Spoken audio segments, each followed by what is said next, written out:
Salam.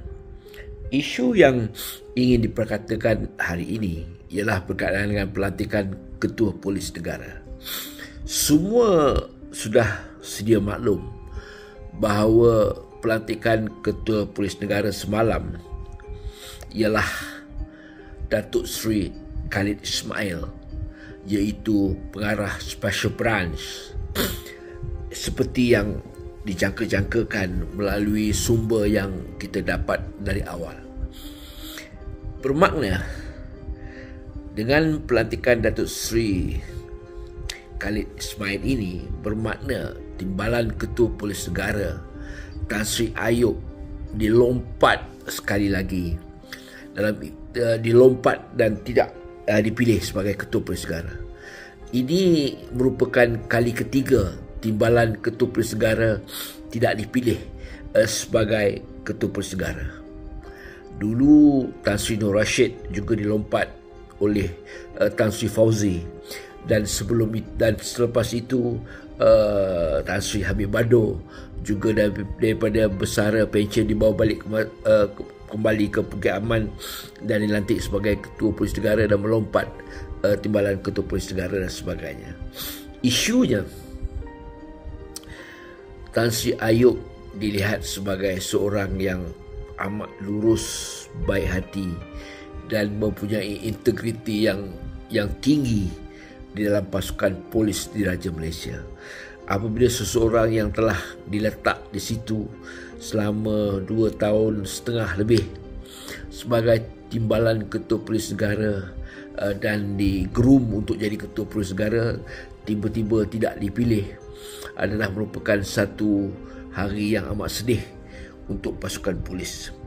It disturbs the police force and demolish the spirit dan juga melihatkan pasukan polis rasa terguris hati mereka, kepimpinan tertinggi.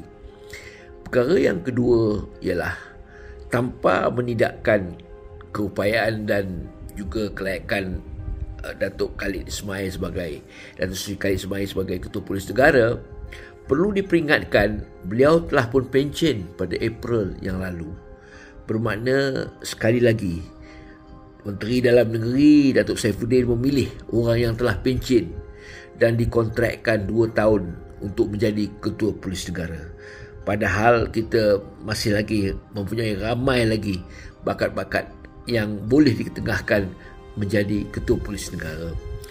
Jadi agak menghairankan kenapalah Menteri Dalam Negeri dan Perdana Menteri menidakkan Tan Sri Ayub dipilih sebagai Ketua Polis Negara. Seperkara lagi yang ingin diperkatakan, mengikut sumber yang boleh dipercayai, khabarnya Tan Sri Ayub timbalan Ketua Negara akan dipindahkan ke jawatan baru, iaitu pengarah menjaga sepadan ataupun agensi baru yang menjaga sepadan negara, walaupun bertaraf IGP, maknanya gaji dan super skill dia IGP lah, besok pencen IGP lah. Tapi ini juga merupakan satu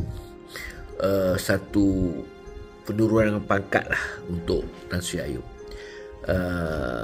Negara memerhatikan isu ini, memperlihatkan begitu banyak politicking di Bukit Aman, sehingga kan pemilihan Ketua Polis Negara pun didebatkan secara meluas oleh netizen, dan netizen tidak berpuas hati dengan perkara yang berlaku pada hari ini. Walaupun bagaimanapun, ini semua terserahlah kepada Menteri Dalam Negeri dan Perdana Menteri yang memilih pasukan mereka, siapa yang mereka mahu menjadi Ketua Polis Negara dan sebagainya. Salam.